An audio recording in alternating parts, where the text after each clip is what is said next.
Hey, just be real. I am Ninar Danielle. I am Ninar.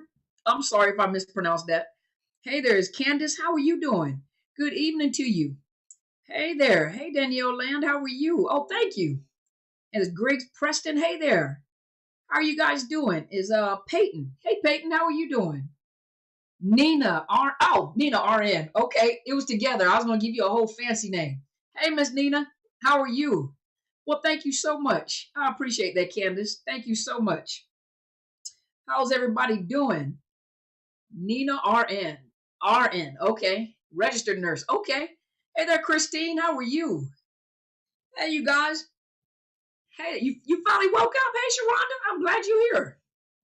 How are you guys doing? Let's see. Names came in quick too. Hey, Lisa Marie. How are you?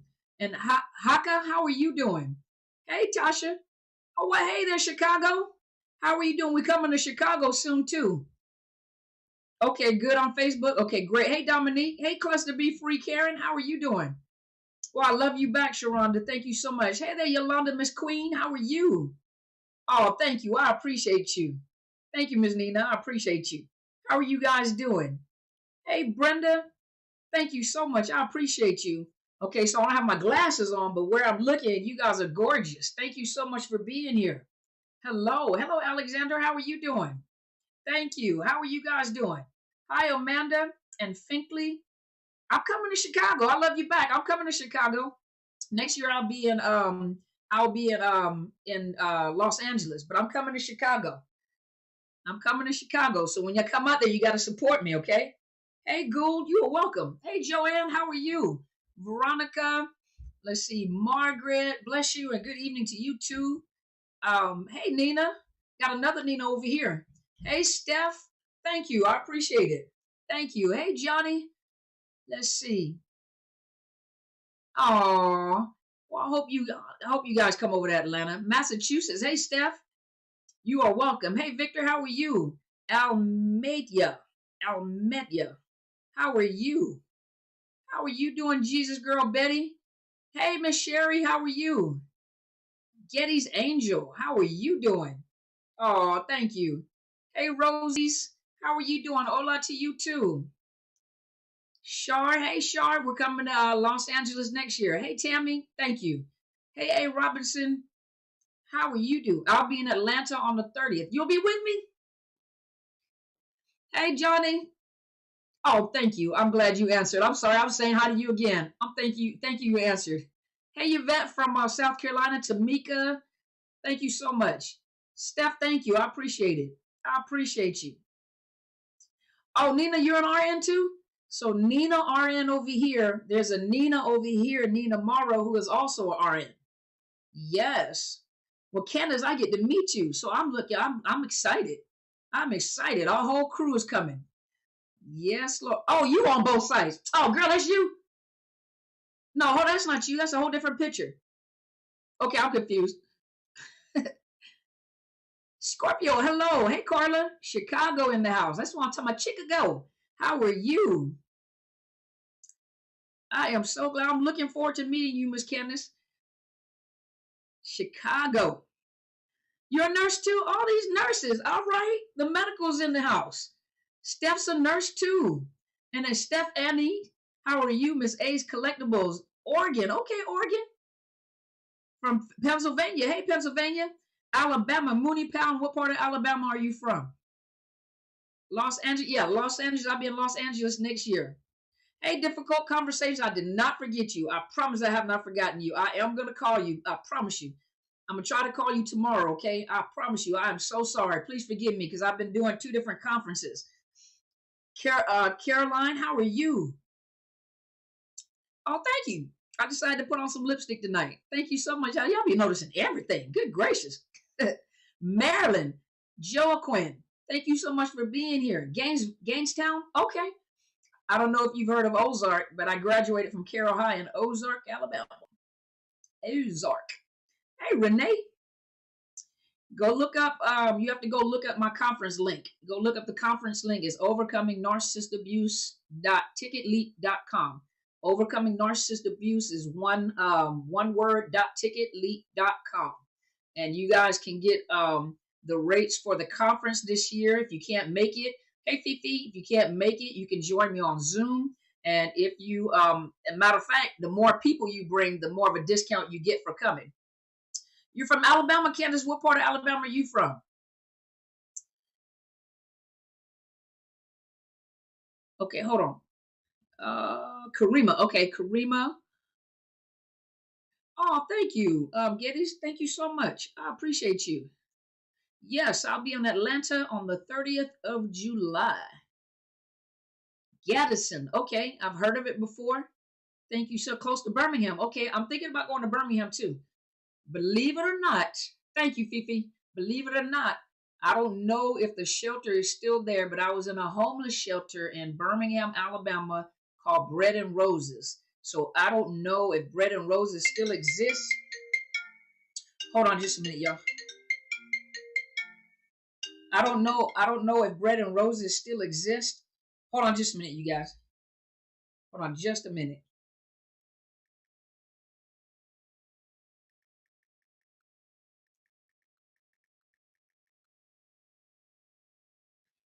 So I don't know if Bread and Roses in Birmingham, Alabama still exist, but I should be in a shelter there. So let you guys know I'm human. I'm human. I am human. Let you guys know I've been through some stuff right along with y'all. So, but I do want to go to Birmingham, Alabama, and I've had some ideas. Thank you, Miss Ace. I had some ideas as who I would like to contact down there, but that's in the workings. Let me work on that for a minute. Let me work on that for a minute. I got to call some of my friends still live in Birmingham. Let me contact some people down there, see what I can do. But yes, my plans are to come to Chicago, going to Los Angeles next year, and Birmingham was on my mind last week, and so I'm gonna have to check into that. So those that are in Alabama can come see me in Alabama. Those of you that are in Atlanta or close to Atlanta, I want you to I love to come if you do. Oh, and in Birmingham. Okay, thank you so much. I hope you come to Atlanta. Yeah, I want you to come to Atlanta. Come on to Atlanta. Let's see. Hey, Rosie's. Let's see, Margaret. All right, let's see. We got enough people in here, and then I'll switch over to Clubhouse as well. So Jessica, just be real. We'll put the link back up. Those of you that are wanting to come to the conference, and I'll talk about the conference toward the end. Okay. I'm going to. She's gonna put the information out there where you can purchase your tickets, and actually you'll get a bigger discount if you bring a bigger group. If you guys do register, you want to stay at the hotel. You will get an email from my staff. For those of you that are coming and wanting to stay, I will have a link for you for the hotel. Those that are going to be my VIP guests, you will get a personal call from me. So those of you that have registered for VIP, I will personally call you and talk to you in reference to the conference and what your needs are. And I have VIP personnel set aside specifically for you and my guests. Those of you that are general admissions, you will get an email from me, but also you will get my staff will get in contact with you in reference to hotel links. So if you would like to stay at the hotel that I am at, what I plan on doing, so the conference is there at the hotel. I'm going to be in Atlanta at the Atlanta Marriott Marquis on Peachtree Avenue. Peachtree Avenue. I think it's Peachtree Avenue. And it's on Saturday, July 30th. Breakfast should be at 7, and the conference starts from 8 to 5. And what I'm trying to do, yes, Zoom will be available too. Yes, Zoom will be available. If you go look at the link to purchase tickets, Zoom is available.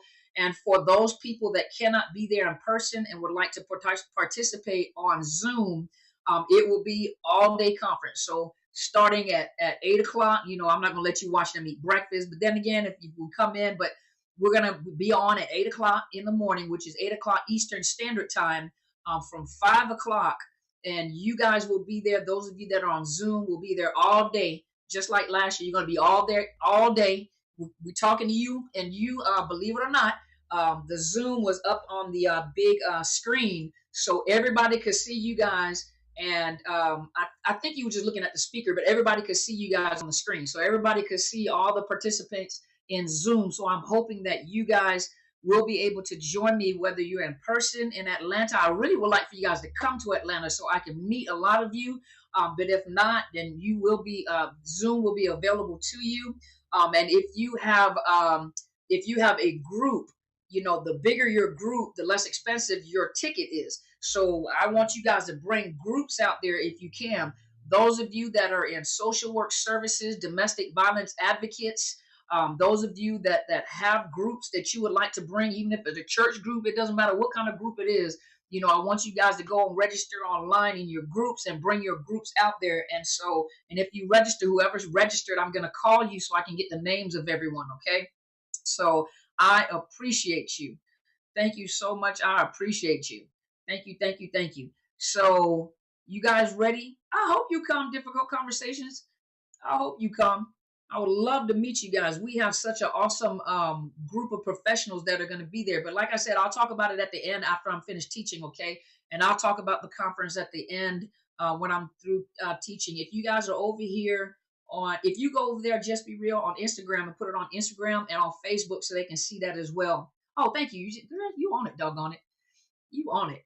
So she just put the link to the tickets. So I want you guys to come. I want you guys to come out there. I want to meet you guys. We have a big panel of people, and even your favorite Telsha with the T on MPD. Telsha Edenberg is going to be there. Helen Sadler, your Destiny Helper, is going to be there. I'm going to be there, obviously. My good friend Bridget Griffin, Marcus Monroe from last year, my big sister Kathy Gibson, My Life is Intentional, is going to be there. Y'all don't want to miss it. I'm telling you, training your terrorist. And we're going to talk about how you inadvertently train your terrorist and how your terrorist intentionally trains you. I'm going to do, I was going to say inventories. I'm going to do, like I did last time, I'm going to do interviews where you get to meet each one of the speakers online. I'm going to do interviews where you can see them online on Sunday. Well, if they have time on Sundays, I have to ask them during the week because some of them can't do it on Sundays. But I'm going to have them online so that you guys get to meet the speakers, and you'll find out. And then we also have Tasha Leyland. I don't want to mess her name up. Confessions of a Christian Girl. So those of you that usually join Apostle on Mondays at 7:45 in the morning, you'll see a lot of those people that are on the forum will actually be there at the conference as well. So you guys are getting, you're getting your money's worth. And those of you that are VIP, you will be joining us. We have guests. You're going to have the staff, of course. Then you're going to have the panel, and of course, those of you that do VIP. We're going to enjoy you and your company while we go out and fine dining. It's going to be a semi-formal and formal event because we're going to be bougie. We're going to be cute. We're going to do our thing. So y'all bring your wigs, bring your heels. We're going to be cute. Okay. So you guys ready? I'm going to get started. So those of you that also have Clubhouse, I am getting ready to turn on Clubhouse. So how I do it, for those of you that are new, first of all, welcome. Thank you so much for joining me. Thank you so much for supporting me. I've had a lot. I'm telling you guys are coming in. And I'm going to tell you guys, the numbers on Facebook have just increased like really quick. And I am so grateful for you guys sharing because somebody needs to hear what we're talking about. People need to be healed. It's time, And so thank you so much for sharing my Facebook page. And thank you guys for coming on there and sending the links out to people so they can hear it, And so for those of you that are new, thank you so much for being here. My name is Dr. Carmen Bryant. I am the host of Overcoming Narcissist Abuse. I have a private practice here in the state of Washington. It's called Psychological Health Consultants and Services. It's a mouthful. Sounds like I was talking tongues. I understand. I am a licensed mental health counselor. I am also a certified clinical trauma professional. Of course, I'm a published author. For those of you that have not heard about my book, what's my book's name? Every time I start, because I'm always thinking about other people's books where I can't recall, it's Unmasking the Illusion of Perfection. There we go. Unmasking the Illusion of Perfection, Abused by the Esteemed. So if you go to Barnes & Noble, Amazon, if you just type it into Google, the book will pop up. It's a blue and white book. You'll see a guy holding a mask in his face. It is Unmasking the Illusion of Perfection. So I am a published author. I have another book coming out. I'm working on that at this particular time, along with a signature coaching program. And the signature coaching program that I am working on is not for those that are seeking counseling. It's those of you that have done the work in therapy and counseling, and you are ready to do the work in transforming your mind. And so, let me think. So, that's about the basis. If those of you have asked before, have I ever been through narcissist abuse? The answer is yes, sir. Yes, sir. I have 22 years. 22 years narcissist abuse, probably longer than that because I'm in my 50s, and so it's probably been longer than that. But yes, I was married for 20 years.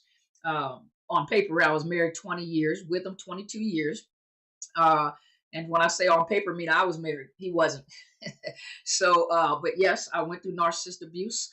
And so, yes, when I talk about it, I don't just talk about it because my niche or my passion for what I talk about comes from personal experience. It comes from what I've witnessed in therapy sessions. It is what I have witnessed in the military. It is the people that I have met. When it dawned on me, oh my gosh, these people are narcissists, and I bring it to you from an experiential and personal, and based on clinical experience. I tell you guys, and what I try to do, I try not to be fancy in words. I was one of those type of kids when I was growing up. I knew words. I wasn't the smartest, or I wasn't the sharpest pencil in the pack, or the brightest crayon in the pack. But one thing that I believed in is, if you're going to use big words, break the words down to give me an understanding of what you're saying so I can answer you.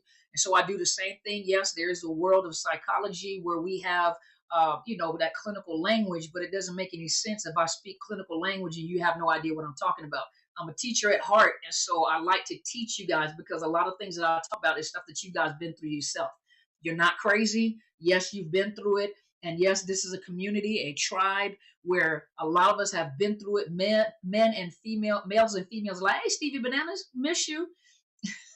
He said, hi, everybody. But miss you, Stevie Bananas. But yes, this is a community where men, my passion is working with women. And I know a lot of men is like, what about us men? What about us men? One thing we don't do is disregard the men that have been through it, because we know that women can be even more vicious than men can. I myself am a female, if you don't know. I'm a woman, so I can speak from a woman's perspective about being a woman or going through womanly things, put it that way. The things that I learned from men, I learned from leaders, I've learned from men that I've talked to in a clinical setting, and I learned a lot from you guys. Now, my niche is, working with women. So a lot of times I'm focused on the queens, but one thing we do not do is we do not degrade, we do not dog out, we honor our kings. We Because a lot of these kings have been through some of the same things you have been through. And a lot of times people say all men are like this or all women are like that. We know that's not true. And some men have been deeply wounded and have been accused of things that is horrific and is not true. And women can be real catty and petty, especially a female narcissist. And so, having said all that, I know you guys are ready. I've been doing all this talking. I was just waiting for some people to come in. So those of you that are also on Clubhouse, please join me on Clubhouse as well. What I do is I take a little while. I try not to be too long, and I teach on Sundays. I like to teach. I like to slow down and teach. I'm on TikTok, and so it's easy for me to do 3-minute snippets as opposed to sit down sometimes and do 14-minute or 20-minute videos. And so, because I was getting tired because the amount of work that I have to do, so I found out, like on TikToks, if I do quick snippets, a lot of you guys is very powerful and you guys get something out of it. If I have something longer to say, I put them together, or I go and just make a whole video. But on Sundays, I can slow down and talk to you guys and teach you guys something. And so tonight, let me turn on Clubhouse. So I'm going to teach. For those of you that are on my visual on YouTube, I'm on Facebook, I'm on Instagram, I'm on Twitter. And so if you guys want to join me, if you want to see me, you can see me. And then what I do is when I'm done, I usually cut it off, and then I go over to Clubhouse for a little while, talk to those on Clubhouse, and then I, culminate the evening. And so if you guys give me a minute, I'm going to turn this on and I'm going to greet everybody here, and then we'll start, okay? And I know there's some people that are going to watch this after it's already broadcasted. Do not send me no message like, go ahead already. If you don't want me to talk, just fast forward it. There's a button that you can slide over and fast forward it to where I'm talking. Don't be sending me no message talking about get on already, you talking too much. Just slide it over or just go to somebody else's channel, right? That's how we do. That's how my tribe do. So let me turn this on.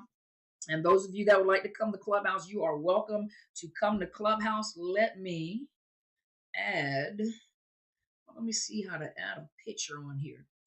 Let me look. Thank you so much. I appreciate you guys. Pin a link. Let's see if I can pin a link.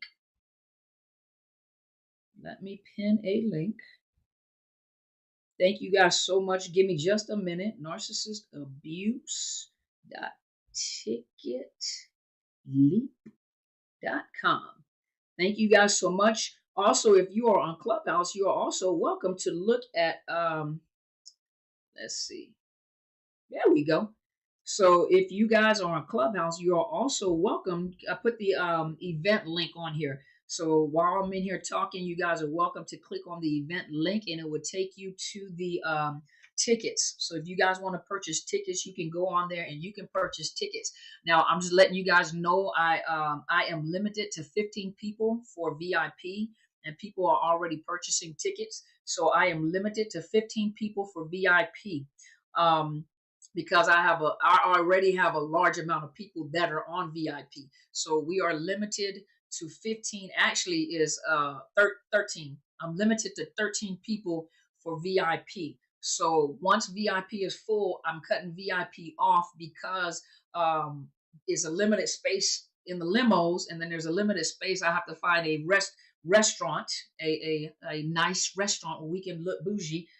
And so I also have a large family. So I have a large family in Atlanta. So my Atlanta family, and I don't mean my Atlanta tribe, I'm talking about my real family, the Bryants, the Crittendens, the Taylors, the Rosses, the Bryants. I need to make sure that you guys contact me, inbox me, so I can get a head count from my family, because I want my family to come out as well.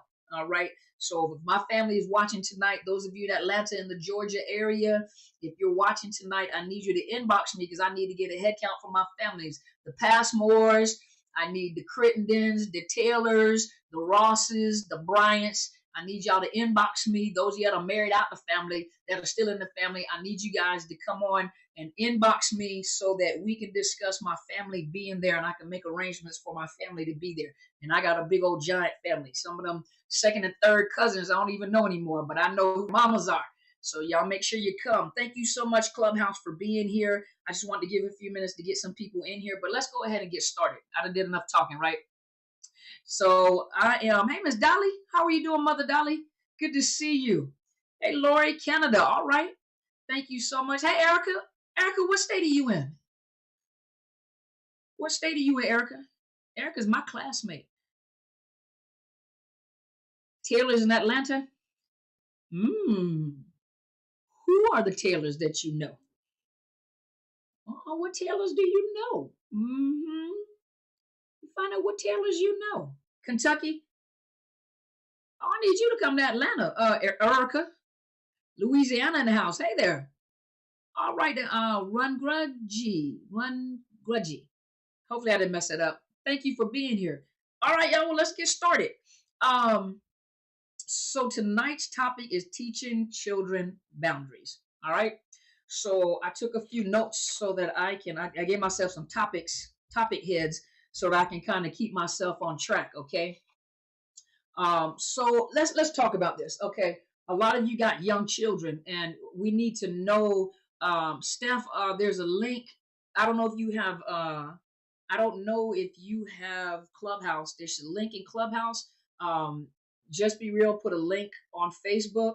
And if you look on Facebook, there's a link. But under this video, when I'm done with the video, I will put the ticket link on there. But it is on my Facebook page, the link to the link to the ticket sales.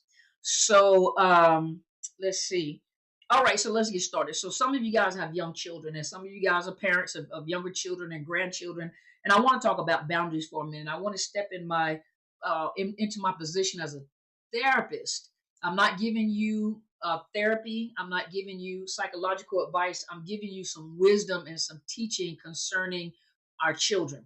The first thing I want to talk about is body parts.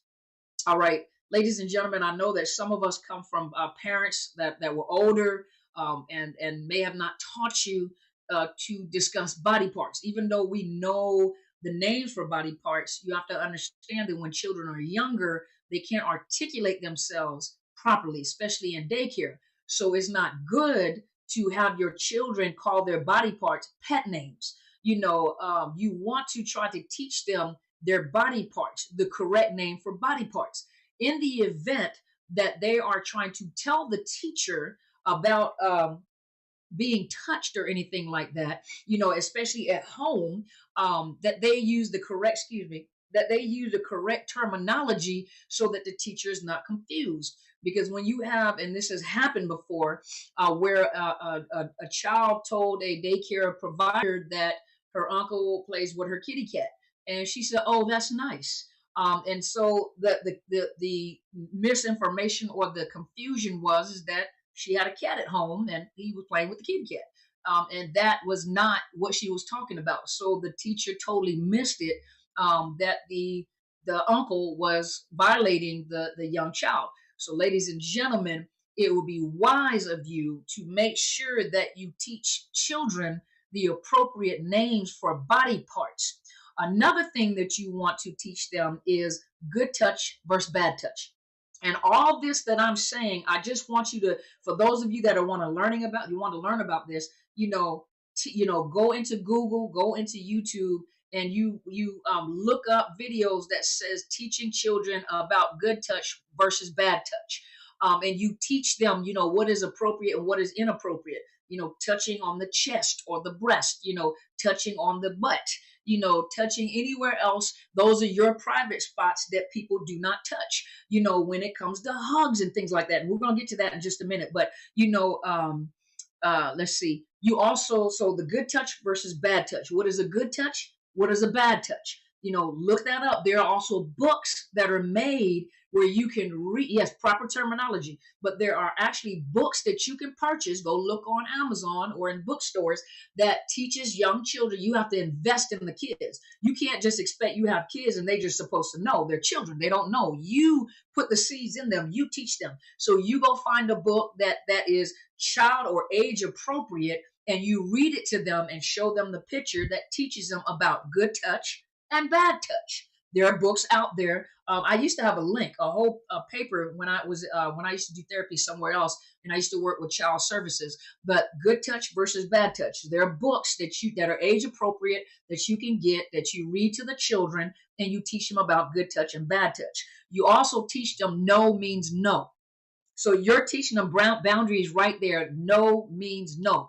And when they don't like something, no means no. And we're going to go back, through here, you'll understand why I'm saying what I'm saying. But you teach them no means no. You also go look up books that talks about stranger danger. Stranger danger.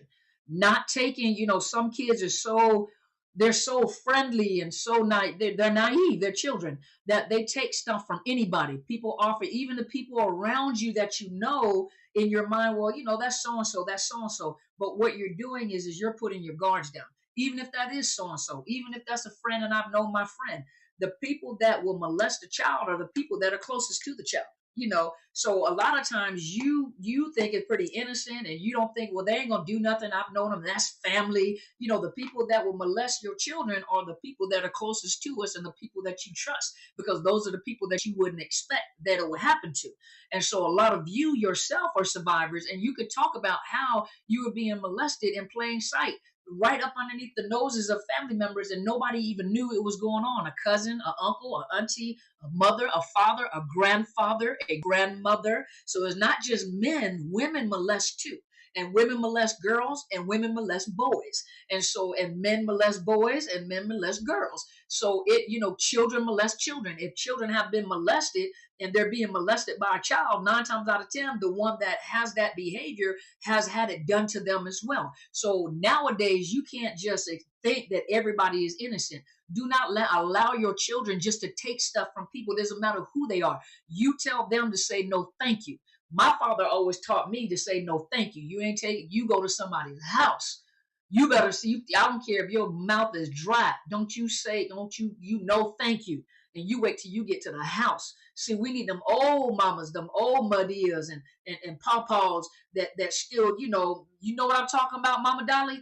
Mama Dolly come from that era right there. Shut your mouth. I think there was something on Facebook that said, don't go into nobody else's refrigerator. Don't go into their bedroom. That is off limits to you. You know, don't go where you are not invited. Don't show up at folks' houses. Don't show up for lunchtime. You have to mind your manners. See, we still need them old mothers like Mother Dolly that'll come and give you, you know, you guys need to get with these old mothers that'll teach you something. You know, and you don't go spending a night over just anybody's house. My daddy didn't let me spend the night over nobody's house. I won't spend the night over nobody's house. I think I spent the night, Erica, my girlfriend Erica, and me, we were in Germany. Her mama was a choir director. And that was the first person house I ever spent the night over. But the whole time we were over Erica's house, her mama made us go downstairs and she was the choir director. And she was doing some church. Erica? We were doing church. So her mama was a choir director. I was allowed to stay over her house. I was the first person house I ever spent the night over in Germany, full to Germany.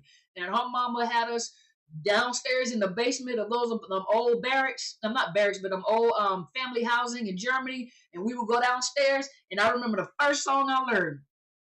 Jesus is coming again so soon. So soon, oh. That was the first song I learned from Erica, your mama, Miss Regina. I sure was. She was only allowed to stay over my house. See, but y'all can't let your children just go. Nowadays, you can't let nobody just go. Rosie said, I got a Mexican mom. She didn't let me spend the night. See, you see what I'm talking about, Mama Dolly? See, Mama Dolly said, you talking right on it. See, so you can't just let your children go spend the night over everybody's house. You know, I'm tired and I need a break. They're your kids. Your kids. You tired with, unless you have a trusted family member like your mom, and sometimes we can't even trust that, you know, because some of them are narcissists. But what I'm saying is you cannot let your children spend the night. You have the children. You got to get a support group, a daycare. So even the daycares nowadays, you better get one that's got cameras in it. You hear me? You better do some investigation and make sure they got cameras. There are actual daycares that have cameras in the facilities where they allow the parents to have the code where they can look into the room while they're at work to get a peace of mind, so they can watch on their phone what is going on in the daycare. So it ain't no spending the night over people's house, and make sure that you have you have kids. I know sometimes they're tired. You know what I mean? She said, I'm half Filipino and mom, and I do not allow sleepover. Or see, there you go. So I don't mind them coming to my house, you know, but I'm gonna stay up with y'all. We eat together, but nobody coming to spend the night over here either. So let's see. Another thing, ladies and gentlemen, don't let your children sit in nobody's lap. Don't let your children sit in nobody's lap. And when they get older, don't even let them listen. Fathers, nanny cams. Fathers, please forgive me. But I know one thing that my daughter was taught. Even her own father would not allow her to sit on his lap when she got older. You know, kids like to straddle. He wouldn't let her sit on his lap. That's a good thing I can say about that one. I can say about that narc, you know, but he wouldn't let her sit on his lap, you know. And so don't let your children sit on folks' lap. I don't care who it is, female or males. I'm telling you, females molest just like men molest. Don't let your children just be sitting on folks' lap, and stop letting everybody hold your child. And I'll keep them. I'll keep poo-poo. We know you need a break, but you don't let just everybody watch your kids. And don't let your children sit on everybody's lap. And don't let everybody hold your child. Everybody, because you're not teaching them. Let me tell you something when it comes to children. See, children will tell you when they're uncomfortable with somebody. But what you do is, and I'm not saying you in general, I'm just saying, you know, I'm not talking to anybody in particular. What I'm saying in general, you guys have to go, you have to watch your child's behavior. If your child is uncomfortable with somebody touching them or holding them, go with that. Because if you don't and you override their alert system, what you're teaching them is I don't have no right to my body. If I feel uncomfortable with something, I have to do something that is uncomfortable. Whether I hug somebody or I don't hug somebody, I have to do it because my mom and dad is teaching me that it's not right for me to feel this way. So when your child gets around someone and they draw back, or they don't want them to touch them, or they don't want them to hold, or they start screaming because they don't, you need to follow through with that, ladies and gentlemen. They're telling you what they're uncomfortable with. So you don't just stop that. That's Uncle so-and-so. That's my sister. Oh, let's stop acting like that. That's your grandma. That's your granddad. No, if your child don't want to go to them, don't let your child go to them because you're teaching them boundaries. You're teaching them it's okay to say no without explaining. Don't feel obligated to go over there. If you don't want to go, you don't want to go. If you don't want to hug, you don't have to hug. And then let them know if you don't want somebody touching you, tell them don't touch me. They don't have to be disrespectful because what happens is you got a family member touching and they say, please don't touch me. You can tell them to be respectful. Please don't touch me. I don't like that. Don't do that. Oh, girl, I'm your auntie. Oh, boy, I'm your uncle. Doesn't make a difference. My mom and dad said, don't touch me. If I don't want to be touched, I don't want to be touched. And teach your child to come and tell you, Mama, Daddy, I didn't want to be touched and they touched me. You teach them that. Don't force them to do something that they don't want to do. All right. Let's see what else. Spending the night. We just talked about that. A lot of sexual assaults or violations come from people that you think that you're comfortable with. Those are the ones that break down your defense and make you feel comfortable. How you think these molesters, they have molesters telling story on how they seek out their prey. They'll go into a crowd. Some of them, there's one pedophile, say he will go into the crowd and he will look for the parent that is a single parent and doesn't really pay a lot of attention to the child, or the child seems to be a kind of a loner. And what they would do is they'll put their hands on the child's back. If the child leans into the touch, it lets the predator know that this child is craving touch. They enjoy touch. They're craving touch because they don't get touch. So this is the one, they put their arms. How you doing? They start building. They start manipulating. They start grooming the child and getting around the parents. You guys heard about it, but don't think that, oh, it's not going to happen to me, because a lot of people that thought it wasn't going to happen to them happened to their children. And then they didn't even know until the child got older and told them, and they were hurt because the people that they trusted the most is the one that violated their children because, you trusted them. You trusted them.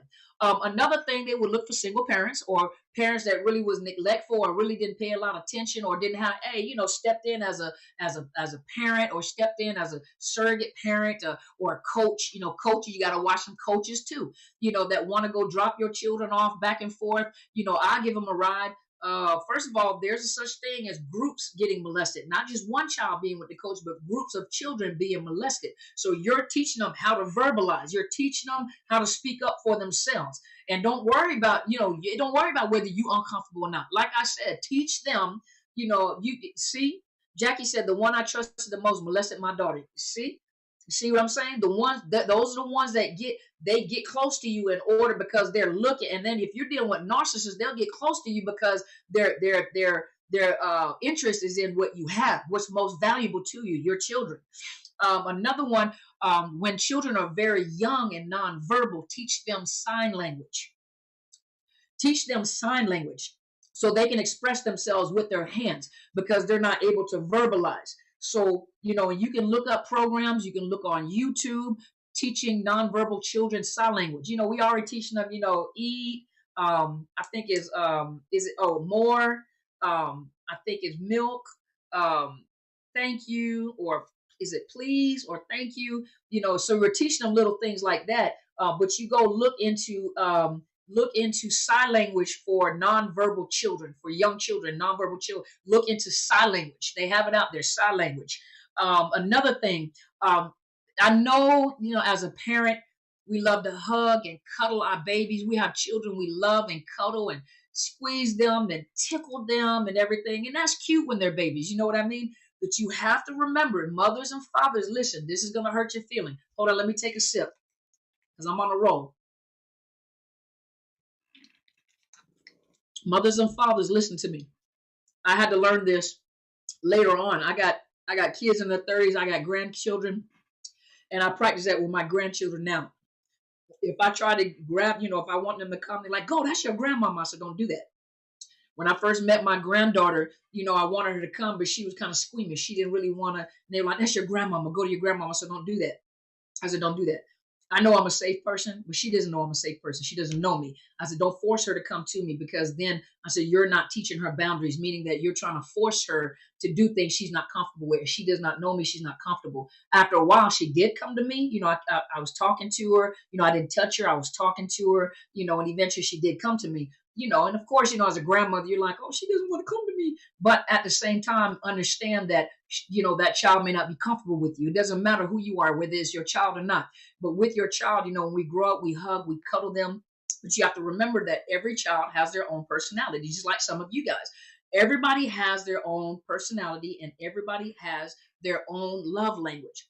Not everybody is into touch. Some people are words of affirmation. Some people are quality time. Some people are gift giving, and some people are touch. And other things. You go look at the 5 love languages, but but that does not mean because it does not. You may be touched, but that person may not be touched. The way that love language works is let's say your child is words of affirmation or gift giving.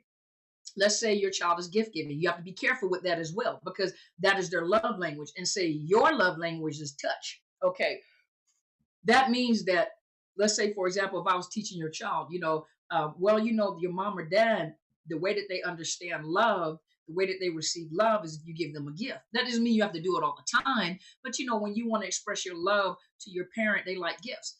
Vice versa, that child may be, or they may be gift, and then you may be touch, so you let that child know, hey, the way that they understand, the way that I understand, I like hugs, or something like, or like touch, touch doesn't mean, but touch, hug, or something like that, right?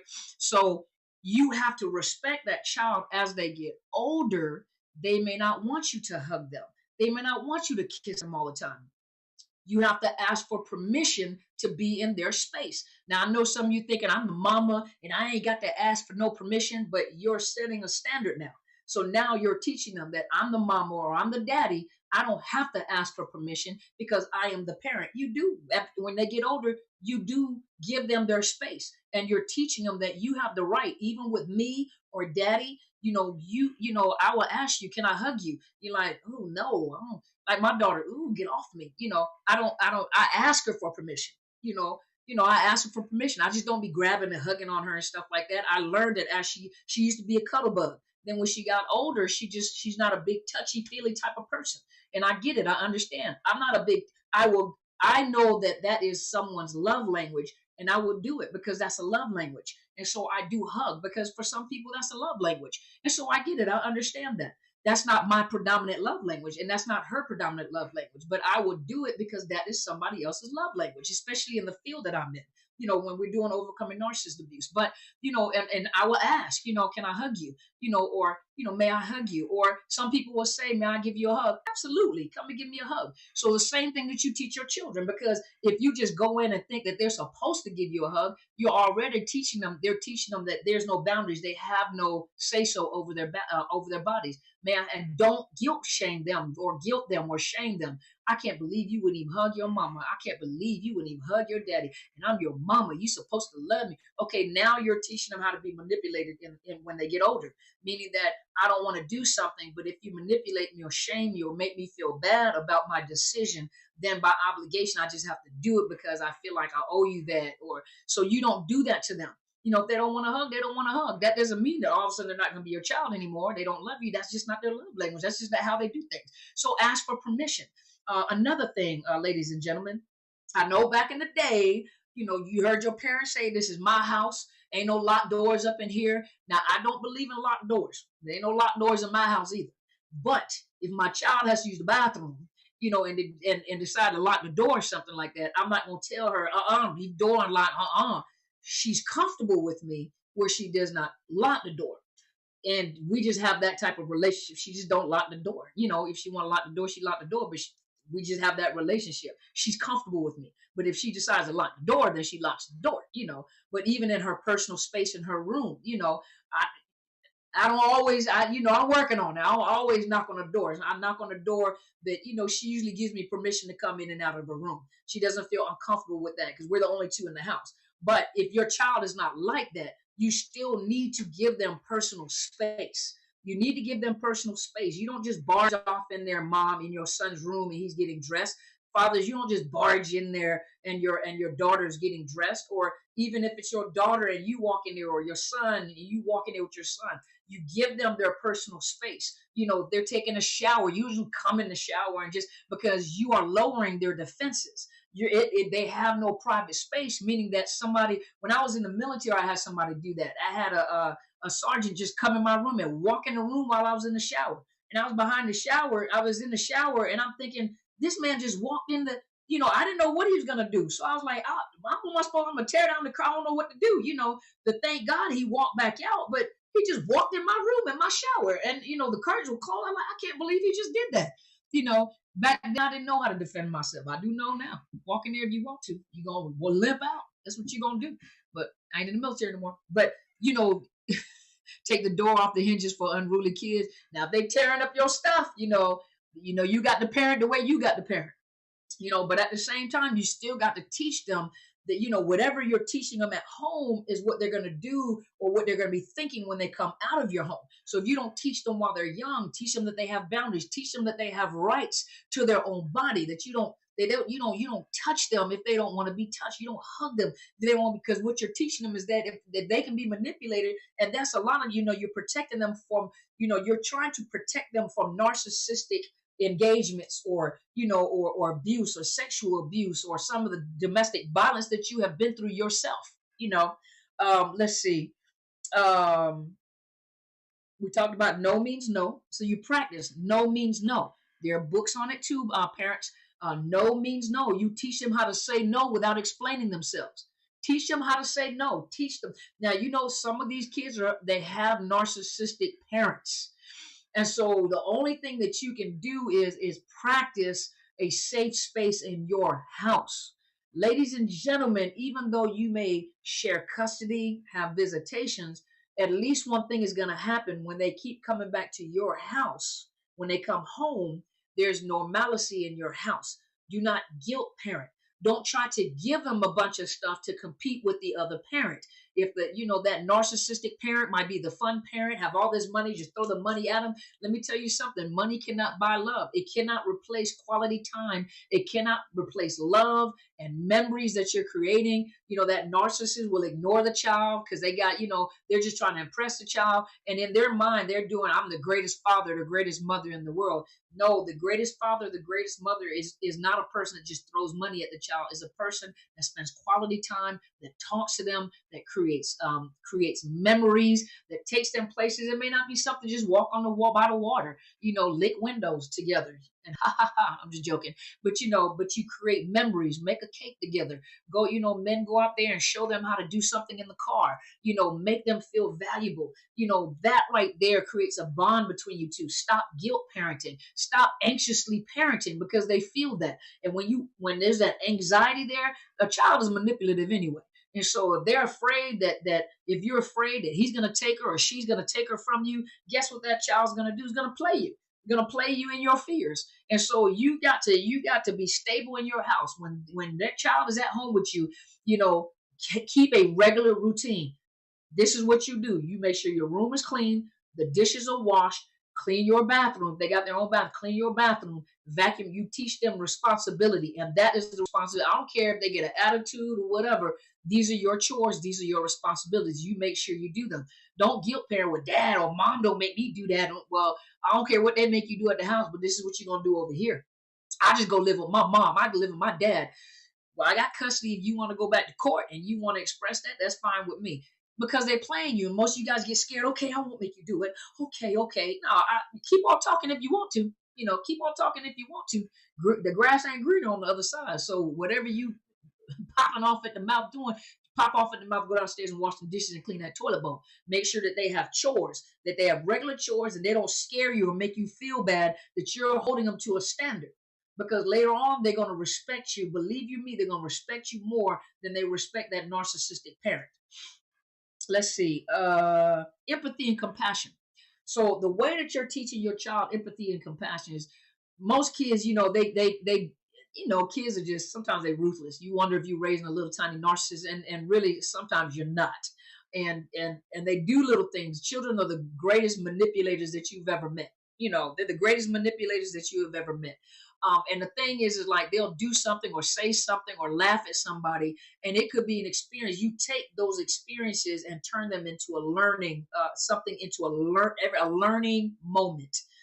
and you tell them, let me ask you something. You laughed at that person, but do you know that sometimes children commit suicide because they feel like a nobody and you're picking on them, or you picked on their tennis shoes? Maybe their parents don't have money. How did you feel when this person picked on you? Because something's happened to them to hurt their feeling too.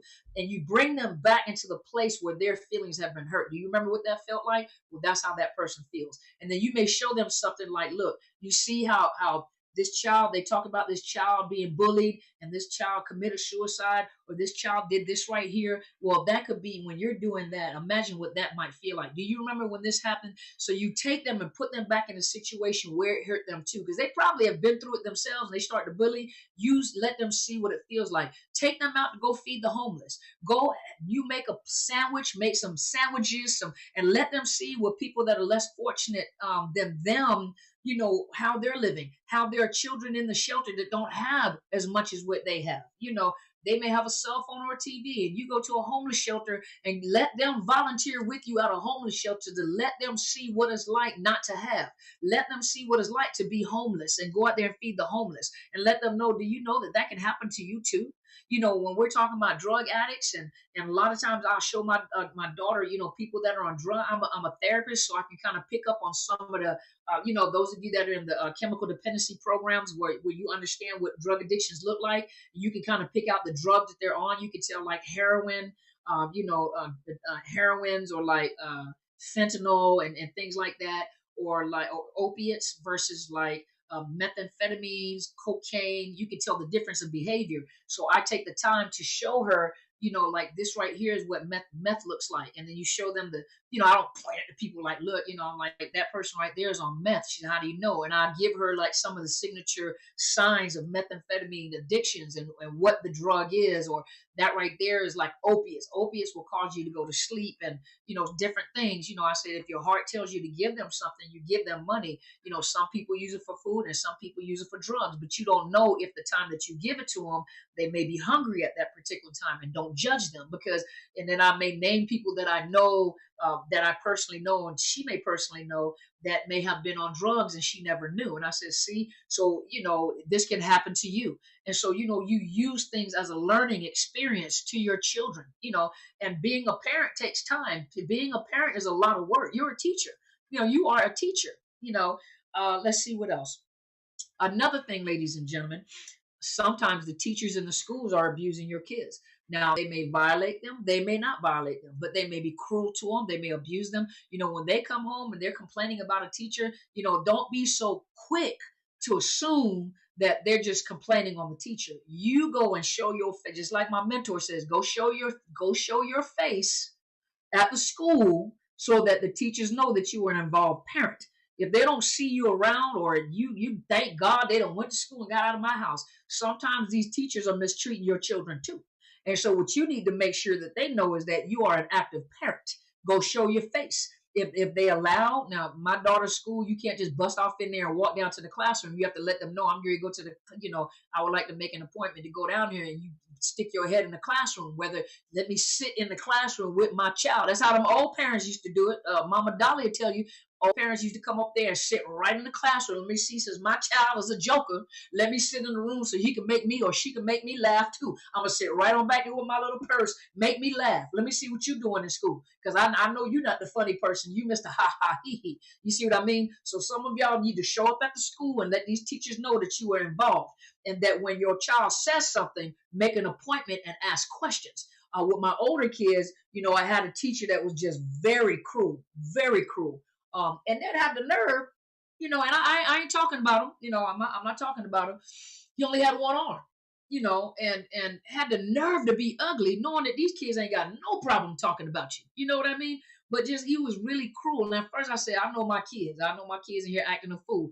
And one day I went right to the school and sat right in the classroom where he was at, shook his hand. I was in my uniform, shook his hand. How you doing? I got that deep, very, very white voice, right? I came in there, how you doing, sir? My name is, Carmen Bryant. My other name is my married name.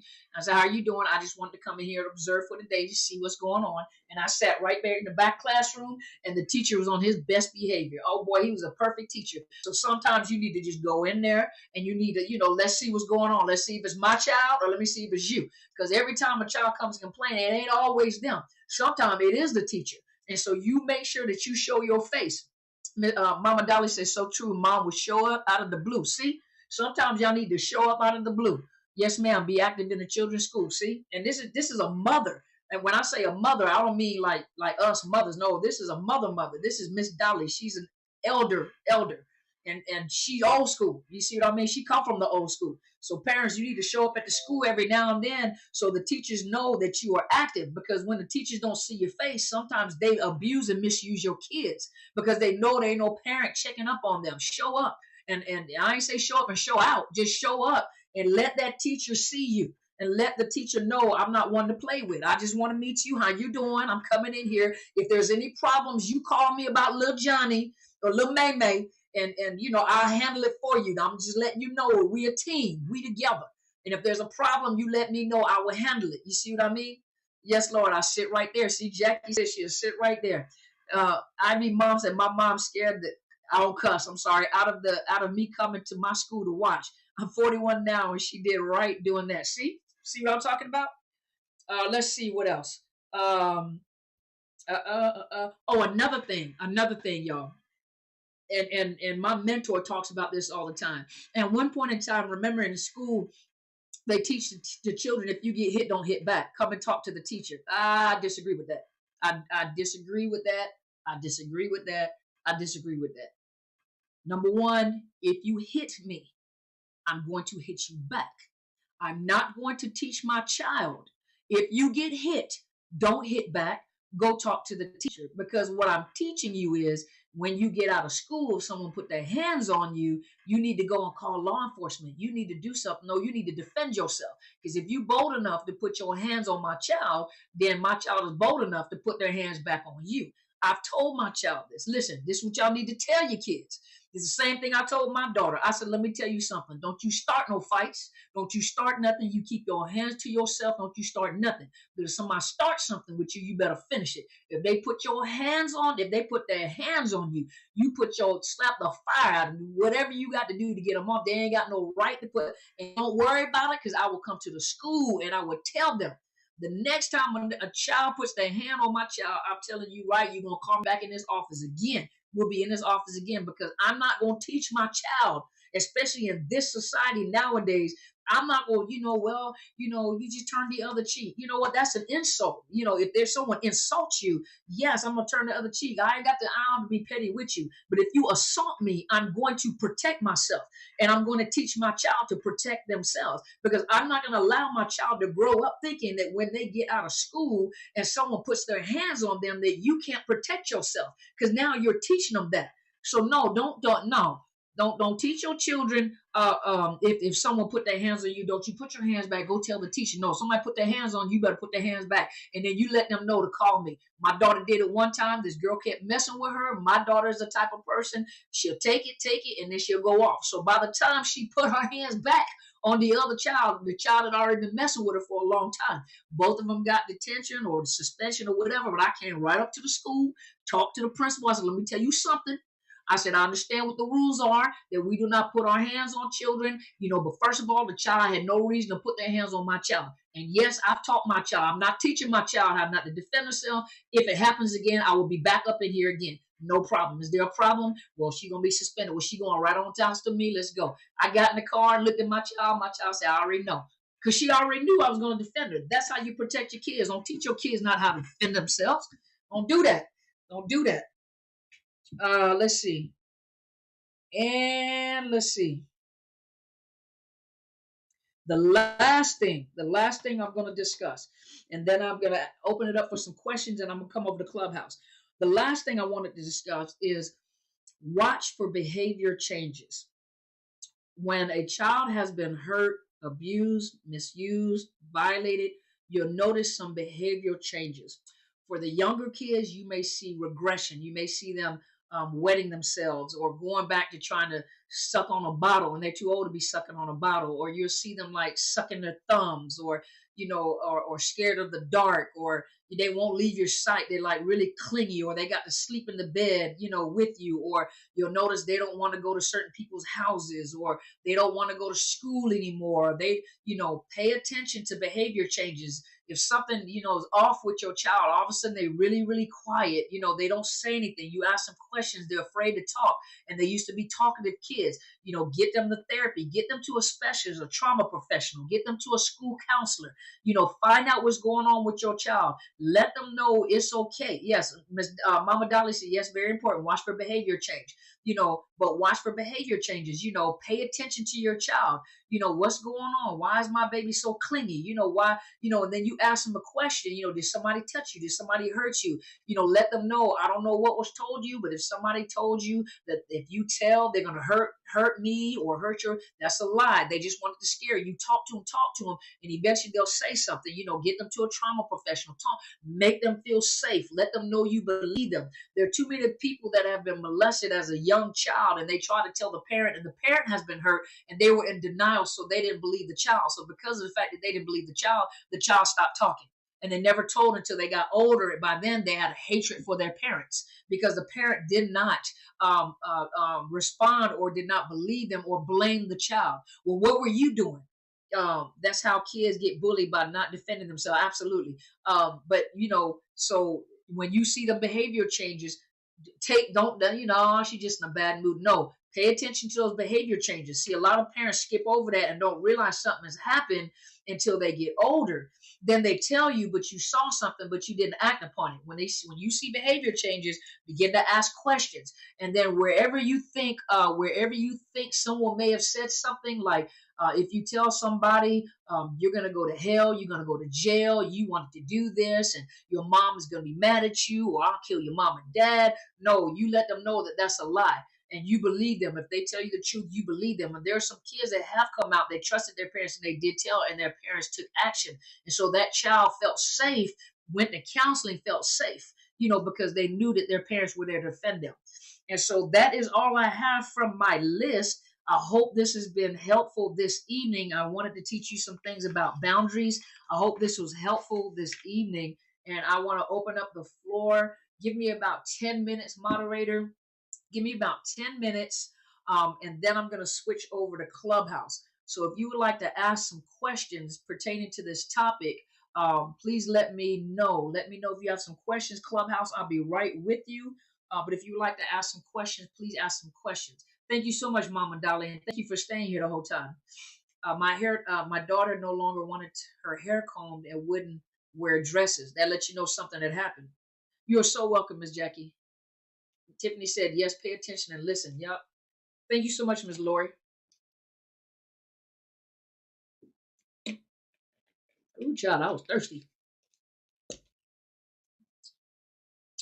You guys let me know if you have some questions.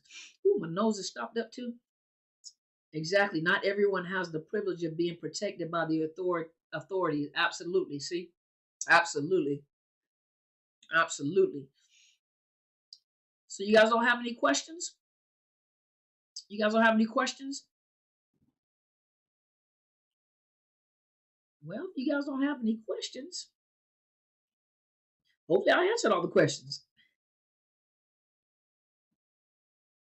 Everything stopped moving. What if a child that hits my son is a girl? Well, the same. Okay, let me go back. I told my son, don't you ever put your hands on a girl. Never. But there are some girls that are very vicious. And she's a lot smaller. There are some girls that are very vicious. And I told my son, don't ever put your hands on a girl. However, I said, if you have to defend yourself, you defend yourself. And I had to explain to him, my son is like 6'3", 6'2", 6'3". He's a big guy. But I told him when he was younger, because I knew he was going to be a big boy. But I told him, I said, let me tell you something. I said, don't ever put your hands on a girl. Never. I said, however, if you have to defend yourself, if you have to defend yourself, okay, Erica. But if you have to defend yourself, I said, defend yourself, but know that you're much stronger than she is. And you have to do what you have to do to defend yourself, but don't hurt her. Even though she's hurting you, you have to understand that you have more strength than she has. And then you get out of the area, get away from her, you know. And so you would have to use some wisdom there. You'd have to use some wisdom there concerning the girl, and make sure that you teach them that is not see, a lot of times guys have a hard time going to tell someone that they're being hurt by a girl. You see how society teaches them? So what you have to let him do is you encourage him by saying you're much bigger than she is, and you're a big guy, and if you put your hands on her, handle her, or rough handle her like a guy, like you're doing a guy, you can actually hurt her. Yeah, it's tricky. You can actually hurt her. And so if you have to defend yourself, you defend yourself, but let someone know so it does not come back to bite you in the butt later on, where she may say you assaulted her. You let your son know, let somebody know, not go tell because you can't defend yourself. No, you're much stronger than her. But in order to protect yourself, make sure you let somebody in authority in the school, wherever, let someone know so that if something comes up, you have an alibi, you have someone that you have told this to. So if you have to put your hands on her, maybe to push her off of you, she doesn't fall back like she's been pushed all the way across the street, and then all of a sudden he goes to jail. Because a lot of times that's what happens to guys. And so just let him know, make sure you let someone know, because you're bigger than she is, so that if something comes up and she tries to accuse you of something, whether it means you could turn on the phone and record it, have somebody else turn your phone on and record this to protect him. You see what I mean? What if the bully is oh boy. Hold on just a minute. I don't know why I got logged out of Instagram. Hold on a minute. Hold on, y'all. I don't know what happened. I just got logged out of Instagram. Hold on, y'all. Hey, my live just stopped. Okay, y'all, hold on just a minute. I don't know what happened, y'all.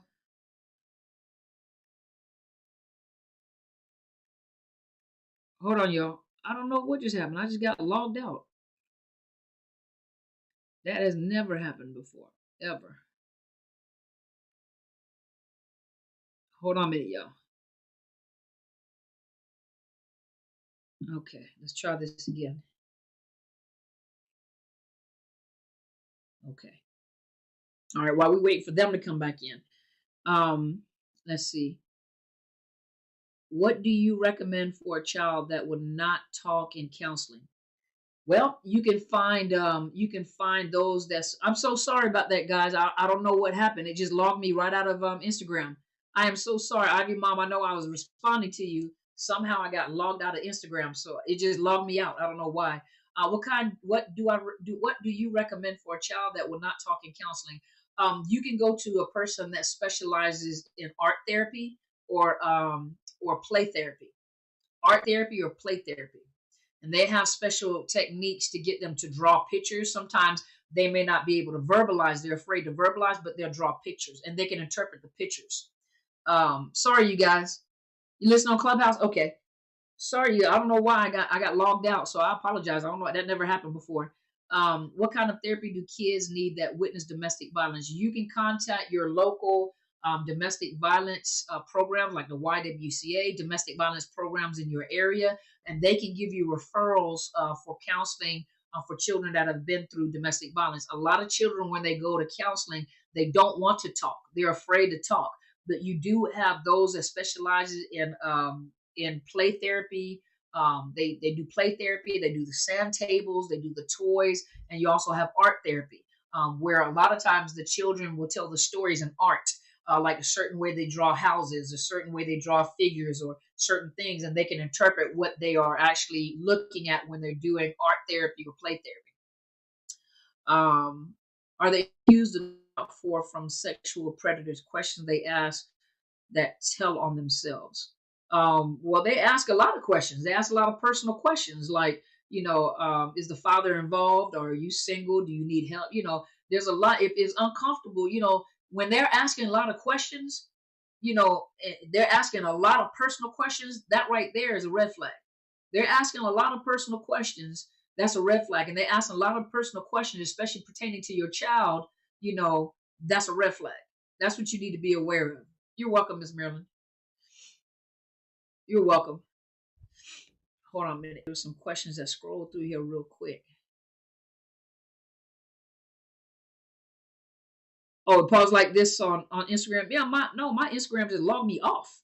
I've never been just logged off before. It paused, but no, mine just logged me out of the whole account. I've never had them log me out the account before. Um, let's see. How do children deal with cyber teachers bullying? I don't know how they deal with it, but I know what. Record your screen. Whenever they're in school, start recording the screen. And then you take that straight to the school. Okay, this right here is unacceptable. They need to hear your voice as a parent.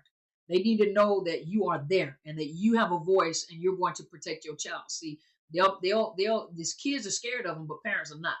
And you can't be afraid of the teachers because there are bullies that are teachers. But you have to let them know, don't bully my child. That's the wrong one. Hmm. She said, this is such an important conversation. Absolutely. Let's see. Need time to get to know their counselor about trust. Yeah. Yep. Let's see. Well, good night, Canada. Jackie says she went almost 2 years and would never talk, so the counselor ended the sessions. Yeah, you might want to, because that probably was not the counselor. Yeah, that was probably not the counselor.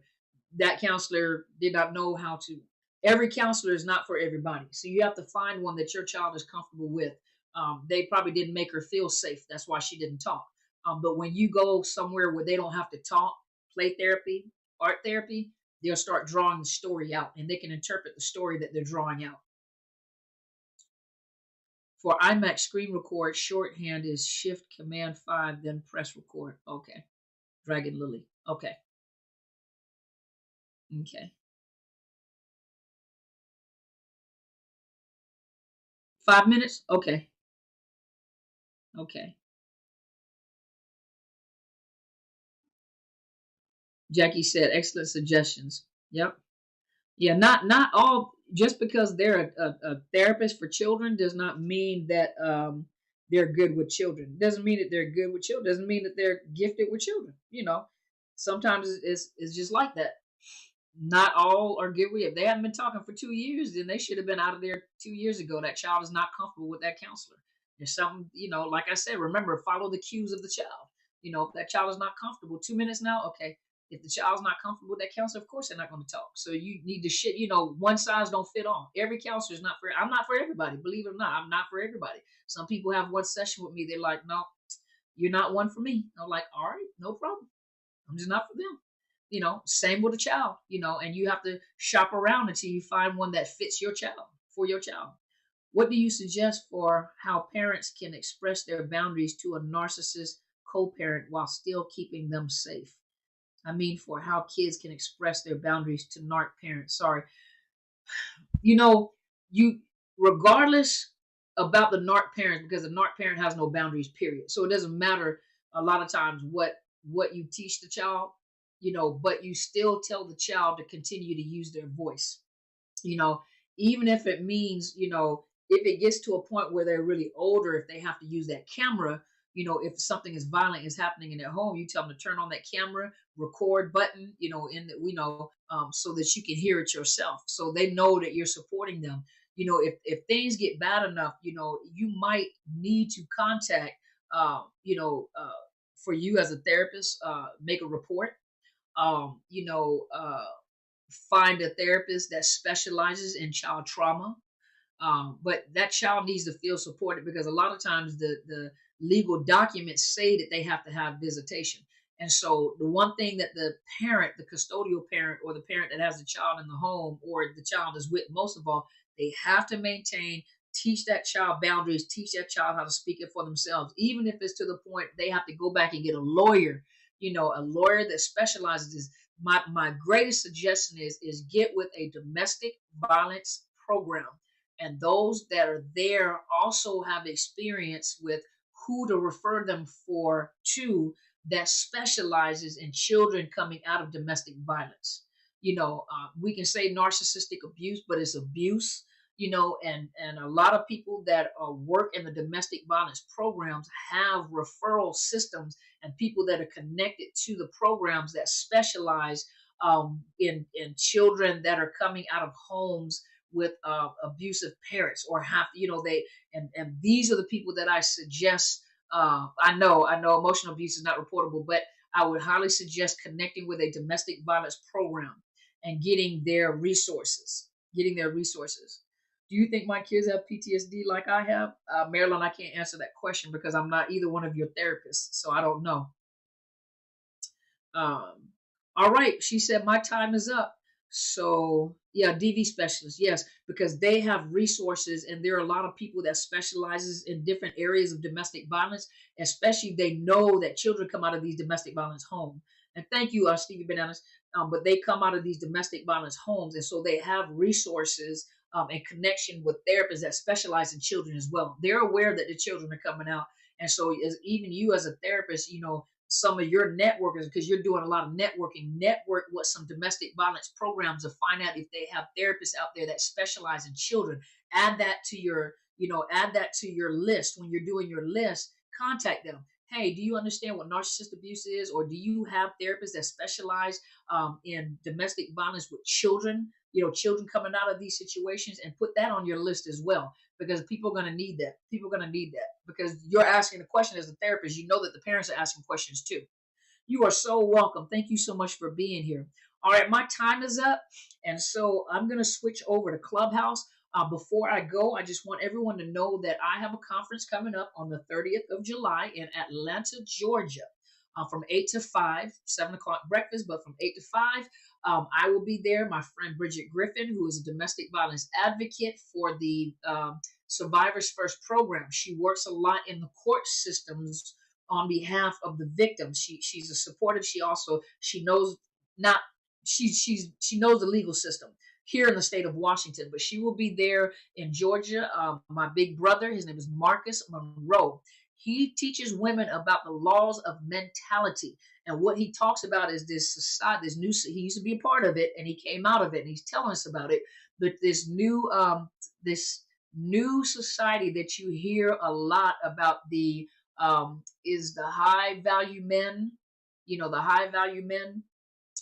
And he's going to talk to you about what this group actually is. Narcissist training narcissists, but what this group is, because he came out of it. He came out of it, and he talks about what this group actually is.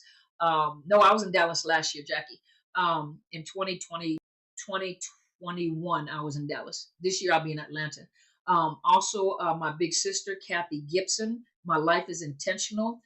She speaks a lot. I love to hear her talk. I'm so proud that I'm her sister. But she talks about our value. If you don't know, when you don't know a value of a thing, it is inevitable that it will be abused. And when I say if you don't know your value, if you don't put value, you put some respect on your name. If you don't have any value, then it is inevitable that you will be misused and abused. My mother's going to be there. You guys know her, Apostle Helen Sadler. Helen Sadler, your destiny helper. And she can talk about whatever she want to talk about. Then after that portion of the conference, each speaker, she's going to do her table talk.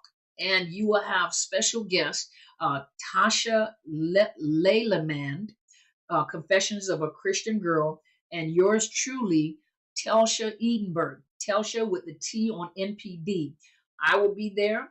My big sister is going to be on Zoom. She will not be able to join us in person, but those people that you normally see on the platform on Mondays, those people are going to be there at the conference, and she's going to be doing a round table talk at the end of the conference.